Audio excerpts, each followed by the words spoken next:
చూడాలి కానీ ration card ఎందుకని మాజీ మంత్రి హరీష్ రావు ప్రభుత్వాన్ని ప్రశ్నించారు. రేషన్ కార్డుతో సంబంధం లేకుండా రైతులందరికీ రుణమాఫీ చేయాలని డిమాండ్ చేశారు. కొత్త రేషన్ కార్డులు ఇవ్వకపోవడం ప్రభుత్వం తప్పు కాదా అని ప్రశ్నించారు. ప్రభుత్వం నిబంధనలతో 60% రైతులకు రుణమాఫీ అందదని చెప్పారు. షరతులు లేకుండా రుణమాఫీ చేయాలన్నారు హరీష్ రావు.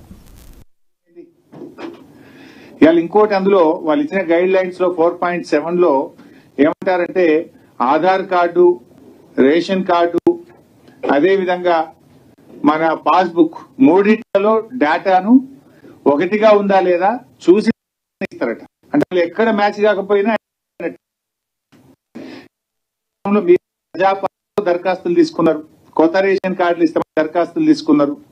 లక్షల మంది 7 నెలల కింద దరఖాస్తులు పెట్టినారు. 7 నెలల నుంచి మీ దగ్గర దరఖాస్తులు పెండింగ్ లో ఉన్నాయి.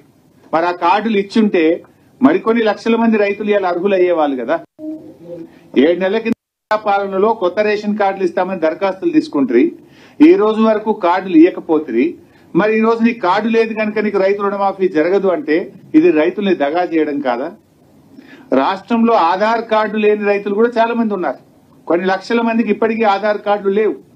ఆధార్ కార్డు లేదు కనుక నీకు రైతు రుణమాఫీ చెయ్యము అంటే ఇది సబబా అని మేము అడుగుతా ఉన్నాం. అంటే నీకు ఆధార్ కార్డు లేదు, నీకు రుణమాఫీ లేదు. నీకు రేషన్ కార్డు లేదు, నీకు రుణమాఫీ లేదు. నీకు రేషన్ కార్డు ఉంది కానీ తండ్రితో కలిసి ఉన్నావు కనుక నీ తండ్రికే ఇస్తాం, నీకు రుణమాఫీ లేదు. ఇది వడపోతల మీద మీరు ఎక్కువ దృష్టి పెట్టినారు, కోతల మీద మీరు ఎక్కువ దృష్టి పెట్టేటువంటి ప్రయత్నం చేస్తున్నారు. అప్పు ఇవ్వడానికి అవసరం లేని రేషన్ కార్డు అప్పు మాఫీ చేయడానికి మాత్రమే ఏమవసరం? దీన్ని రాష్ట్ర ప్రభుత్వం ఆలోచించి ఇలాంటి షరతులు ఉపసంహరించుకోవాలి. అతను రైతా కాదా చూడండి. నిజమైన రైతు రుణమాఫీ జరగాలంటే పాస్బుక్ ఆధారంగా రుణమాఫీ చేయండి.